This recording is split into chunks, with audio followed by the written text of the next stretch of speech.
A TV preacher's exposed for years of secret sexual sin. An entertainer's arrested for allegedly killing a spouse or a lover. Rich businessman loses everything because of seedy business practices. It's obvious they fail to follow a word of wisdom found right here in the Hebrew Scriptures. It's a word that could save your life.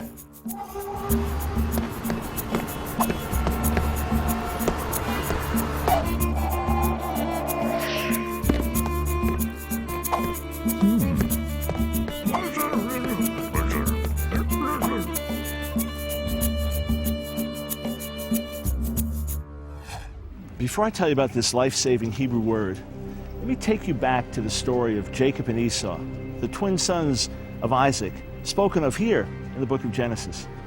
Esau was born first, and that entitled him to the special rights enjoyed by a firstborn son in the ancient world. He held the birthright, and the birthright was worth more than gold, yet in a moment's time, he gave it all away. He had gone out hunting and came home famished, only to smell the pot of porridge that his brother Jacob was cooking. He said to Jacob, "Give me something to eat." But Jacob was a cunning man, and he said, "I'll give you some porridge in exchange for your birthright." That's like telling a thirsty man, "I'll give you a glass of cold water in exchange for your multi-million-dollar inheritance." Yet Esau did it. He gave it all away in a moment's time. He sold his birthright for a pot of porridge. I'm sorry to say, I know some people who've done even worse. So, do you think the Bible is relevant to contemporary issues? Yes, and in Isaiah 50, 10 and 11, it says if you don't follow the Word of God, you'll end up in torment. So, I believe that the Bible is a little outdated, that people should look at it and make their own views of that and use it as a basic template, not to live by word for word. You use sex as a way to find self-worth or something. Maybe finding self-worth through the Bible or through religion would be a better course for you than losing yourself through your own sexuality. It's time for a Hebrew lesson. Clear your throat and repeat after me. Acharit. Let's say it again. Acharit. Now let me make this clear. If you keep saying this word over and over again, it's not going to change your life. But if you learn the meaning of acharit and pay attention to it, it'll save you a lot of grief and pain and anguish. So let me explain. In the Hebrew language, lots of words that have to do with prepositions or orientation or direction are derived from parts of the body. So for example, the words for first or beginning come from the Hebrew word for head, because it's the head that comes first in the human body. So also in English, we can talk about being at the head of the class, meaning being first. Well, in Hebrew, we can talk about being at the head of the mountain, meaning the top of the mountain. Or some other examples. If I'm standing next to someone in Hebrew, I'm literally by the hand of that person. If I'm standing in front of them, I'm literally to the face of that person. Well, the word acharit is derived from a Hebrew word for back, and it literally means that which comes after effects, final consequences. Let me give you the principle. From a normal human vantage point, we can't see someone's back. We don't see that which comes after. So if I tore the back of my suit jacket and left some big gaping hole in it, you wouldn't know it if you only saw me from the front. I'd look fine. But the moment I came walking by and you saw my back, you'd say, "What happened to you? Moments ago I looked great. Now I look like a wreck." And that's the biblical principle. From our vantage point, we don't see that which comes after. We don't see the final consequences of a matter. We don't see the acharit. But in God's view, the acharit is always there. He sees the end from the beginning.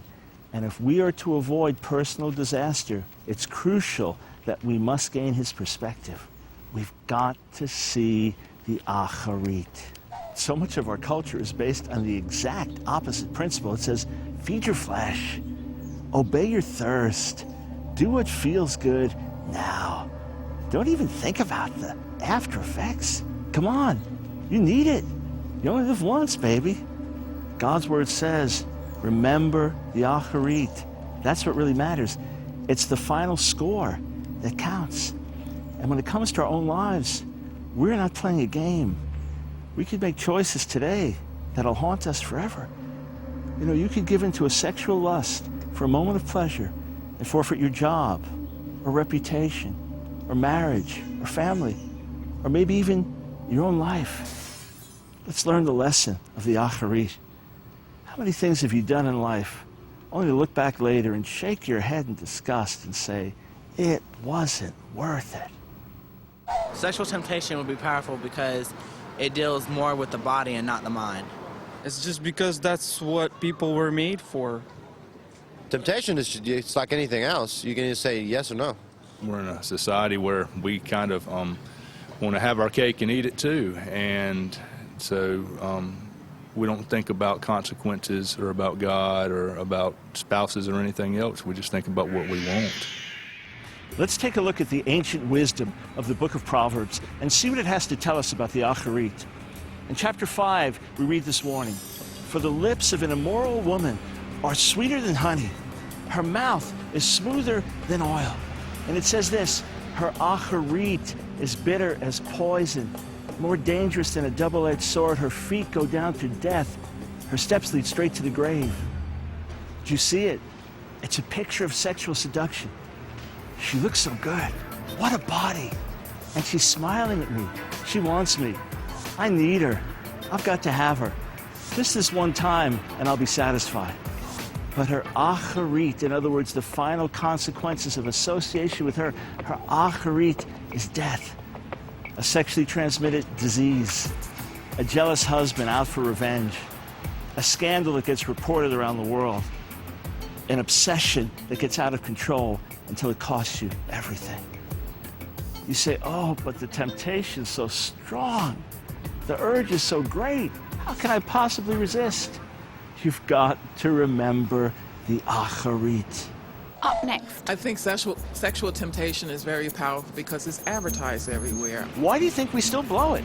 They just think that they get above all the wrong, and they fall into that trap.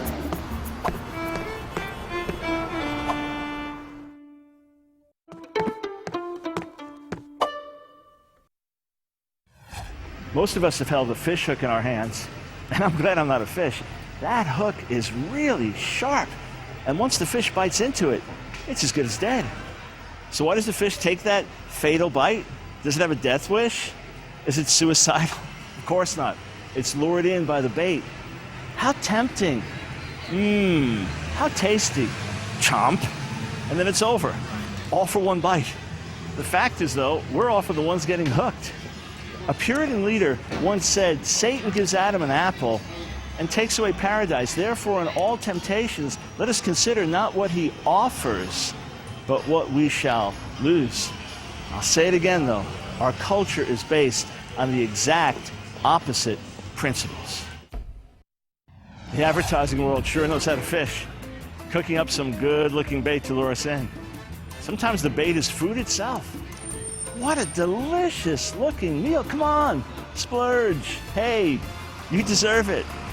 6 months later, when you're bursting out of your clothes, you say to yourself, I can't believe I've been pigging out like this. What was I thinking? Certainly weren't thinking about the acharit. Or maybe you're surfing the net. Boy, those sexual images are everywhere. Why not have some fun? After all, you're not hurting anybody.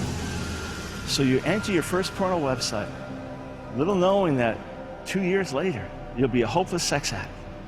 And that's why the Bible warns us over and over again, before you start down that path, consider the acharit.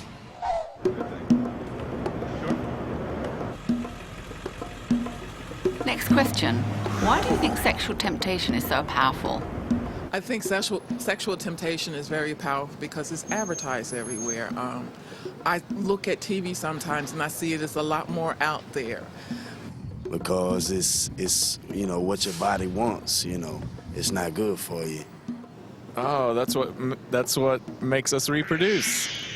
I once read a quote from an Israeli woman, and she was released from prison for murdering her husband after years of physical abuse.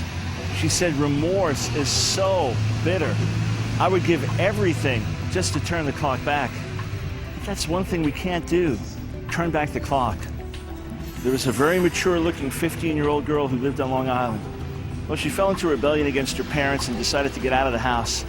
She was hitchhiking to Texas and was picked up by a trucker who paid her to perform a sex act. Afterwards, when she got out of the truck, she wept with shame, but hey, the guilt left pretty soon. She ended up in Texas, where she fell into prostitution. She became the most popular girl working there. Well, what happened was the other prostitutes got jealous and she realized, I've got to get out of here while I have the opportunity. But before she could get away, the pimp and his wife got her. When her naked corpse was pulled out of the river, the police chief said it was the most tortured, brutalized corpse he had ever seen. She had cigarette burns from head to toe. Her jaw was broken. She was shot through the mouth. If only she could have seen her acharit. She could have felt the terror, the pain, the agony, seen her naked body pulled out of the river. She never would have fallen into rebellion. She never would have left her parents' house. It wasn't worth it. Let me tell you about another tragic, real-life story. There was a successful pastor, married man with kids, got discouraged, depressed, went to a bar one night, got drunk, ended up at a wild sex party, ended up being with another man. Woke up the next morning, felt miserable, he grieved over it, but picked himself back up again and life went on as normal. Not quite. He had contracted AIDS. Before he realized it, he had infected his wife and the baby that she bore him. When I met the family, he had just been buried. A few years later, the wife and child died also. If only he could have seen his acharit. He could have seen his body being lowered into the ground and the family grieving. If he could have seen a few years later his own wife and precious baby withering away and dying from the same dread disease. If only he could have seen the acharit, he would have said to his wife before that, tie me to the bedpost, lock the door. Don't let me out. Don't let me do this crazy thing. But now, as life echoed those miserable words found in the book of Proverbs, in your acharit, you will groan when your flesh and body are spent. You'll say, how I hated instruction, how I spurned correction. I wouldn't listen to my teachers. I wouldn't obey my counselors. Now I've come to the brink of utter ruin in the midst of the whole assembly. One sin, one time, one faithful end. Consider the acharit. Once after doing something wrong, I felt lousy about it. And I said to myself, if only I could remember how I felt now after doing this before I did it the next time, I'd never go that route again. It stopped me in my tracks. That's the principle of the acharit. Dr. Brown hit the streets to discuss why people do things that may lead to their own personal destruction. Why do you think people blow it? In other words, we all know that one way or another, it's in the Bible, our sin will find us out. One way or another, there are consequences. Why do you think we still blow it? They just think that they get above all the wrong and they fall into that trap. So you can deceive yourself?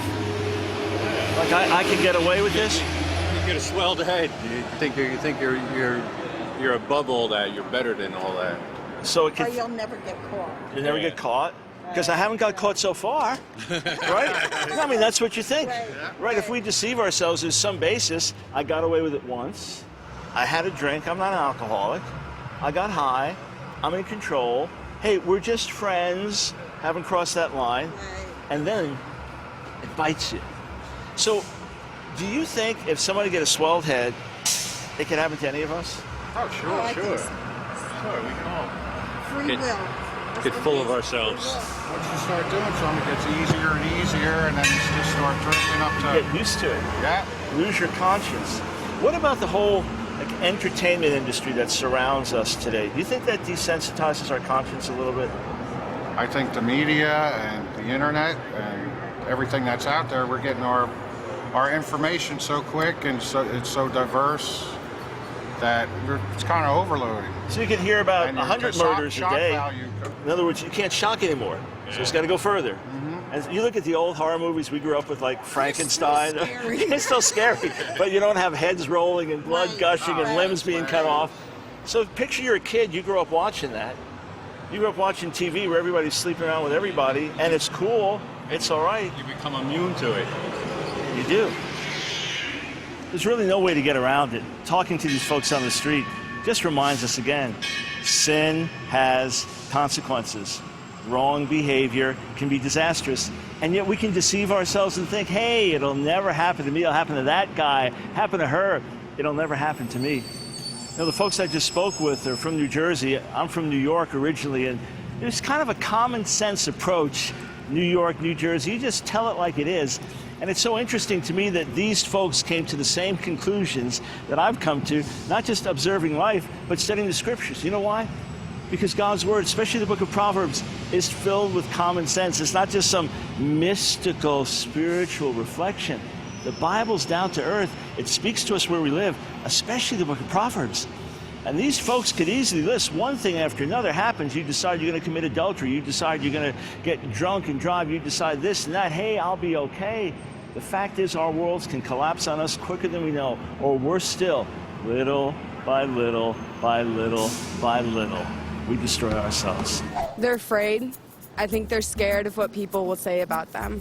One, maybe they don't know it's wrong, or two, they know it's wrong and they're sick in the head. There's something wrong with them.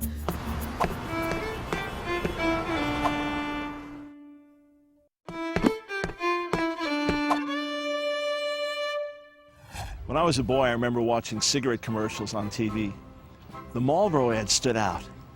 There was the Marlboro man, sitting on his horse. What a man, what a scene. That strong cowboy sat on his powerful steed with nothing but gorgeous green fields around him. It was called Marlboro country. And the message was clear. Even if you lived in some rat-infested apartment in the inner city, just smoking these cigarettes would turn you into the Marlboro man and transport you into Marlboro country. Not quite. The Marlboro man actually died of lung cancer. I kid you not. And real Marlboro country is the lung cancer ward of the local hospital. One more question. Why do people knowingly do wrong? They're afraid. I think they're scared of what people will say about them. They're afraid of what's going to happen to them if, they do speak their mind and they do go along with what they believe in. Why do people do things they know is wrong? One, maybe they don't know it's wrong, or two, they know it's wrong and they're sick in the head. There's something wrong with them. Peer pressure and the fact that, they don't have a strong family background. They don't think about the consequences of their actions, so they go to jail. Or maybe they think they won't get caught. Let's go back to the wisdom of Proverbs. This ancient book has something to say to us today. Who has woe? Who has sorrow? Who has strife? Who has complaints? Who has needless bruises? Who has bloodshot eyes? Those who linger over wine, who go to sample bowls of mixed wine. Do not gaze at wine when it is red, when it sparkles in the cup, when it goes down smoothly. Its acharit bites like a snake and poisons like a viper. Do you get the picture? Look at that sparkling wine. Ooh, look at that glowing champagne. Drink it down, friend. It'll soothe your nerves. It'll lift your spirits. It'll make your troubles disappear until the day comes when you can't live without it. You wake up in the morning with your hands shaking because you haven't had a drink, and you lose everything that was